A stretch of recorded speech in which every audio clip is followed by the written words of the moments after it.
My wife refused to accept our divorce over her asexuality, so she offered me her best friend instead, and now her whole family is calling me like I'm the problem here. My wife, 29 female, and I, 34 male, have been married for 4 years, and up until a year and a half ago, things were fantastic. Our marriage began to deteriorate after there was a significant drop in love-making between us, not intimacy, just the actual love-making part of the relationship. We would still cuddle and have deep intimate moments talking and just being around each other, but she kept rejecting my attempts at taking things further past kissing. Now we have had no problem communicating, so I made sure to address it early, and we talked and made adjustments. We both made sure to stay in shape, we tried being more adventurous, we went to couples therapy and counseling, and even tested both of our hormone levels. Everything was normal. Each solution would work for a little while and then we'd be back to making love maybe once a month. I asked her several times if she was no longer attracted to me, to which she denied every time. I asked her if I was falling short in the relationship in any other way, to which she said no. Well, about a month ago, she gets back from her therapy session, and tells me that she believes that she's asexual and that's the reason for her libido being non-existent as of late. I was definitely confused because we had such great love making for a while in the beginning of our relationship, but her telling me that she's now asexual was heartbreaking because everything else is great. Obviously I'm not going to force her to make love, so we had a long conversation about our relationship and I came to the conclusion that we should get a divorce. Because she immediately rejected the idea and said we would figure something out and wouldn't talk to me about it anymore. I didn't know what to say, so I dropped it. Well, 3 weeks go by, without lovemaking, and I decided that I have to do this for my own mental well-being, so I filed for divorce and had her served with the papers. Last week when I got home from work, she was going about the day like nothing was wrong. I asked her if she signed the papers and she flat out said, "We are not getting a divorce," and changed the subject and acted like things were normal. Obviously I thought this was crazy, so I stopped her and said I couldn't be in a marriage devoid of lovemaking, and I mentioned that I was being incredibly fair with our divorce. She can keep the house that we bought and paid for with cash. She paid 1/3, I paid 2/3. I'd take all of the debt, which isn't much. We'd split our savings and investments in half, and she can keep 2 of our 3 paid off cars. I only wanted to keep my sports car. Thankfully we don't have kids. I love her and wanted her to be comfortable, and I have no problem starting over since I make a good income. But she won't budge or talk about the divorce. This brings us to 2 days ago. I get home and go to our bedroom and find my wife's friend, 27 female, in our bed exposed. I immediately shut the door, said sorry, and went looking for my wife. I found her in the kitchen and asked what her friend was doing here, and she said that she was here for me. I put 2 and 2 together and said that I'm not making love with other women in place of the woman I chose to marry. She was adamant on saying that I could sleep with her whenever I wanted and that her friend agreed to it.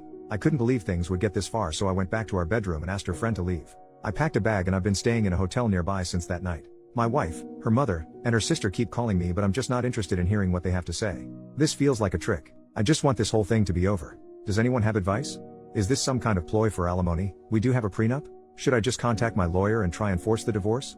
I'm really uncomfortable with this entire situation. Edit, we talked last night. I'll update when I get home from work. Edit 2, my wife came to my hotel last night and we talked about everything. She told me the full truth and what's going on in her mind. 1. A few of you commented this in the last post, so you were right. She has always been asexual. She and her whole family has known this since she was 16. Apparently this is the reason why her last long-term relationship of 3 years ended. He broke up with her after the lovemaking between them diminished to being non-existent after the first year. She told me that lovemaking is easier for her in the beginning when emotions are running high, but she still needs to force herself to have it. I knew they broke up due to irresolvable differences, but I didn't ask for details, nor did she tell me. After a lot of apologies and crying, she told me that I was the first person she was able to tolerate lovemaking with for so long, and that she did enjoy it a handful of times, but after a while she still felt like she was being raped. I broke down after hearing this and started kicking myself for not catching on to any of this. She said she tried her best to please me as much as she could. 2. She still doesn't want a divorce, and she doesn't want the house, cars, or the savings. She just wants me and is ready to do whatever it takes to keep me. She even said that she would sign a postnup stating this. 3. As for her friend, she was there during her last breakup and helped to support her through it. My wife went to her after I brought up divorce and talked things out.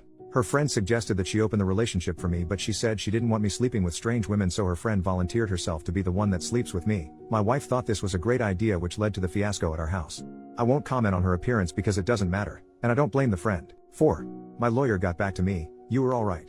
I don't need her permission, but I will have to wait if I want to push it through. 5. I asked her why she lied to me this entire time, and she said she was tired of being rejected after revealing she was asexual, so she convinced herself that she would be able to force herself to make love during the relationship. The hormone testing, the sessions in couples therapy, and all of our solutions was just her buying time to find another way around love making, or give herself enough time to build up the strength to start regularly making love with me again. 6. Our conversation ended with us holding each other in bed crying for a couple of hours. No, we didn't make love. She pleaded with me to hold off on the divorce to look for a solution together and left my hotel room. 7. I'm now sitting alone typing this post. I guess I found out that we don't share everything with each other. 8. I don't know what I'm going to do. Update 2. After my last update, my wife asked me to meet with her about a week later to discuss things with her. I've been staying at an extended stay since that night with her friend. We met at our house and talked for a few hours. She started off with a ton of apologies for how she acted, her lying about her sexuality, and not taking my intimate needs more seriously. Before I could say anything, she presented a signed post-nup agreement she had drafted with a lawyer stating that she doesn't want anything: the house, the cars, savings, everything. I felt like the biggest asshole for thinking that she was tricking me for more money. I asked her if she was serious and she told me to take the post-nup with me and sign it when I'm ready. I still haven't signed it, it's in my backpack. I told her that I still think divorce is our best course of action and that we both deserve to find someone who matches our needs. She still refused and borderline begged me to reconsider. She started crying and so did I. Seeing her like this was devastating. I told her that her finding other women to sleep with me wasn't going to work. What if I develop feelings for them? What if I get one of them pregnant? Do we expect her to get an abortion?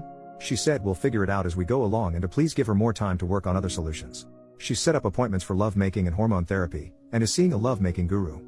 I said that it sounds like we're going through the same things again, but she was adamant and pleaded with me to wait. There were more apologies on both sides and we kissed for a while before ending the conversation. Then I went back to my hotel that night. A few days later I tried texting her but she didn't respond, so I called her dad. I'm avoiding her mother and sister since they are saying the same things as my wife. Her dad told me that she moved back home and has been holed up in her room since our talk. She called out of work. He told me that she's barely eating, bathing, or talking to him or her mom. He asked me what I was going to do but I didn't have an answer for him. He just said he understands and said he would be here to talk anytime I wanted to. So I went back to our house and a good portion of her stuff was gone. The whole place feels empty. I've been sleeping in one of the spare rooms. I'm planning on flying to my mother's house in a couple weeks to spend time with my family to decompress from this entire situation. I'm still on the divorce side of the fence, but I guess there's no rush. Thank you to everyone for your insight and concern. Seriously, I know we're all strangers, but most of you have been a huge help to my mental health. Seriously, thank you. Also, my cousin uses Reddit and reached out after he found my last post and asked me to shout him out if I made an update. Love you, Virgil. Thank you for being there for me.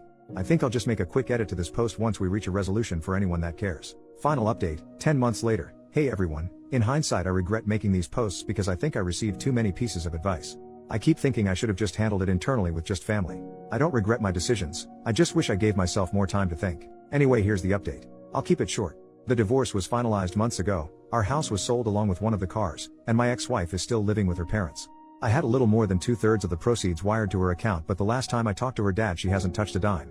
I was informed that she checked into a mental health clinic, but I don't know how long she was there or what her current state is. I changed my number, but her dad has emailed me a few times to check on me throughout this last year, which breaks my heart because he's a great man. Him playing both sides of the fence like this really made everything go a lot smoother. Other than not warning me, which I honestly don't think it was his place to, he's been a huge help. I moved back to my home state to be closer to my family. I may leave to go to another state again. I don't know, I'm not sure yet. I feel pretty numb from this whole thing. Not much of a drinker, so I've been smoking a ton of pot and working out to occupy my mind. To everyone who didn't get a response from me in my messages, I'm sorry, but there was just too many. I responded to as many as I could mentally handle. I think that's it. I can't imagine that there would be any additional questions, but I'll answer whatever I can. Relevant comments. Commenter number 1. Are you happy? That's all I would like to know at this point, brother. You've been through a lot. OP. I'm happy to be alive to experience the highs and lows of this existence. I'm happy to move on to the next chapter of my life. Thank you for asking. Commenter. Good to hear, man. Just out of curiosity, do you see yourself ever capable of being friends with her again, or is the pain too strong to ever be around her again? OP. I view her differently now, although I still love her. I don't know about the distant future, but for now there's no way.